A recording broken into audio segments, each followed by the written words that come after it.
বন্ধুরা, রান্না ও আড্ডাতে তোমাদের সবাইকে স্বাগত জানিয়ে আমি রেসিপি শুরু করছি। আজ আমি রান্না করব পাঁঠার মাংস। একদম সোজাভাবে রান্না করব, যারা রান্না করতে পারো না সবাই দেখে নিও কী করে রান্না হচ্ছে, সবাই পারবে। একদম মশলা দিয়ে একবারে দিয়ে দেব।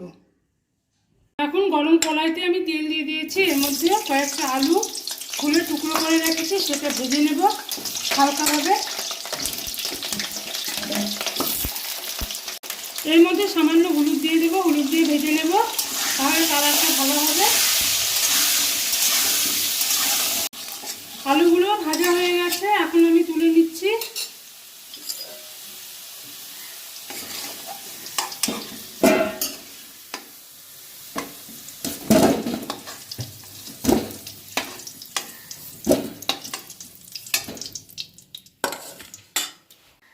এখন এর মধ্যে আমি আর একটু সরষের তেল দেব, দিয়ে এর মধ্যে ফোড়ন দেব, দুটো শুকনো লঙ্কা, দুটো তেজপাতা, আর এখানে আছে অল্প সাদা জিরা, 4-5টা এলাচ, 3-4টা লবঙ্গ, দারচিনির টুকরো আর জয়ত্রী এক টুকরো দিয়ে দিলাম। দিয়ে ফোড়নটাকে একটু নাড়াচাড়া করে নেব। ফোড়ন থেকে যখন মিষ্টি গন্ধ বের হবে তখন আমি পেঁয়াজ দেব। ফোড়ন হয়ে গেছে, ফোড়ন থেকে সুন্দর গন্ধটা বের হয়েছে।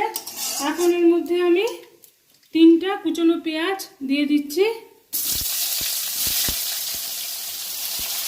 পেঁয়াজটাকে লাল লাল করে ভেজে নেব।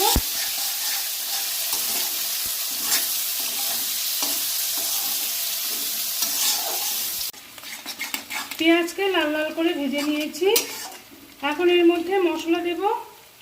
এখানে আছে সামান্য কাশ্মীরি লঙ্কার গুঁড়ো, লবণ 1.5 চামচ, হলুদ 1 চামচ, আর এখানে শুকনো লঙ্কা আছে 4-5টা বেটে নিয়েছি, একটা পেঁয়াজকে বেটে নিয়েছি, ছোট পেঁয়াজ, একটা রসুনকে বেটে নিয়েছি, আর 1.5 ইঞ্চি আদাকে এখানে বেটে নিয়েছি। আমি সবগুলো একসাথে দিয়ে দিচ্ছি। এখন ভালো করে কষিয়ে নিতে হবে সব কিছুকে একসাথে।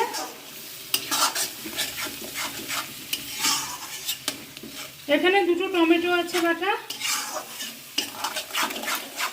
সব কিছুকে একসাথে আমি এখন ভালো করে কষিয়ে নেব। মশলাকে হালকাভাবে কষিয়ে নিয়েছি। এখন এর মধ্যে আমি মাংসগুলো দিয়ে দিচ্ছি।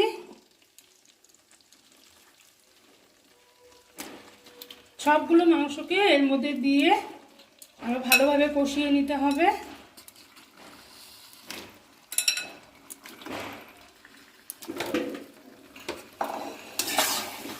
এখন আমি মাংসকে ভালোভাবে কষিয়ে নেব কিছুক্ষণ ধরে।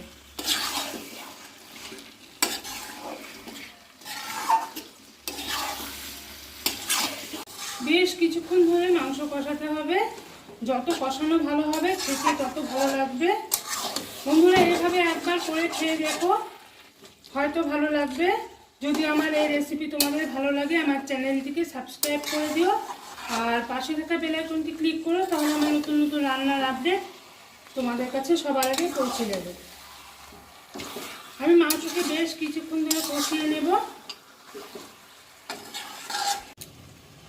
মাংস থেকে দেখো কতটা জল উঠেছে, এই জলটাকে আমি ভালো করে শুকিয়ে নেব।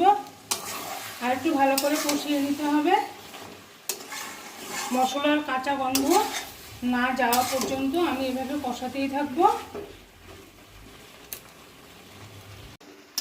জল অনেকটা শুকিয়ে গেছে। এখন এর মধ্যে আমি ভেজে রাখা আলুগুলো দিয়ে দেবো। আলুগুলো দিয়ে একটু কষিয়ে নিচ্ছি, ভালো করে মিশিয়ে দেব।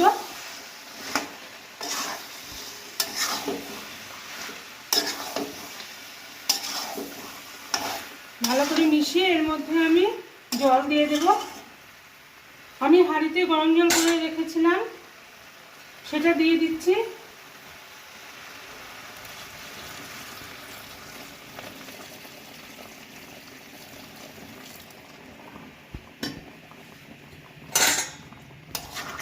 ভালোভাবে মিশিয়ে দেব। এখন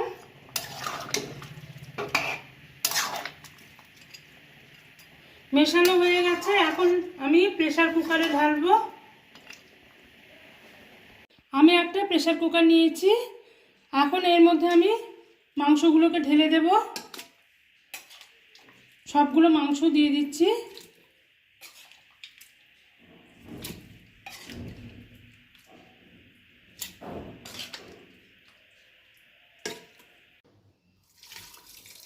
আমি ঝোল সহ ঢেলে দিচ্ছি। এই পর্যায়ে তোমরা লবণটা দেখে নিতে পারো, আমার একটু কম লাগছে।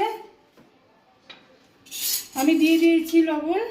এর মধ্যে এখন আমি গরম মশলার গুঁড়ো হালকা ছড়িয়ে দিচ্ছি, ভালো করে মিশিয়ে দেব। এইরকম হালকা পাতলা ঝোল খেতে ভালো লাগে। পাঠা বা খাসি মাংসের একটু ঝোল হলে ভালো হয়। অনেকে গাঢ় খাওয়াও ঝোল পছন্দ করে না, কিন্তু আমার তো ঝোল ভালো লাগে। এখন ভালো করে মিশিয়ে দিলাম। তোমরা যদি চিনি ব্যবহার করো চিনি দিবে। একটু লবণ কম হয়েছিল, আমি লবণটা দিয়ে দিয়েছি। তোমরাও এই পর্যায়ে টেস্ট করে নেবে। আমি এখন প্রেসার কুকারের ঢাকনাটা লাগিয়ে দেব।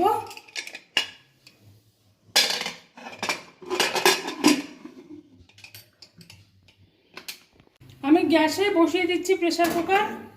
আমি 6টা সিটি দেব, তারপর নামিয়ে নিব। ঠান্ডা করে তোমাদের দেখাবো।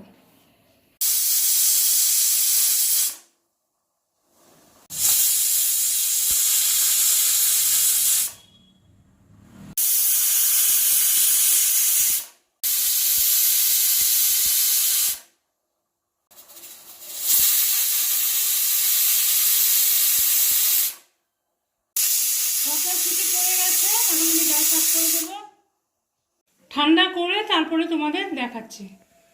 প্রেসার কুকারটা ঠান্ডা হয়ে গেছে, আমি খুলে নিচ্ছি।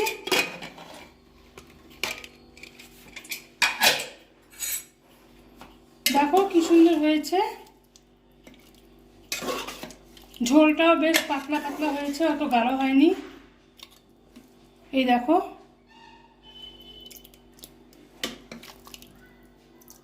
এখন আমি ঢেলে নেব, ঢেলে তোমাদের দেখাচ্ছি।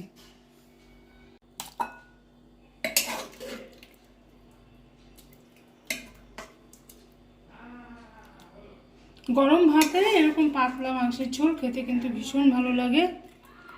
বন্ধুরা তোমরা অবশ্যই বাড়িতে ট্রাই করবে। বন্ধুরা আলু দিয়ে পাঁঠার মাংসের ঝোল হয়ে গেছে, একদম পাতলা হয়েছে, খেতেও কিন্তু দারুণ লাগে। তোমরা অবশ্যই বাড়িতে ট্রাই করবে আর আমার পাশে থাকবে। কাল আবার ফিরে আসবে নতুন রান্না নিয়ে।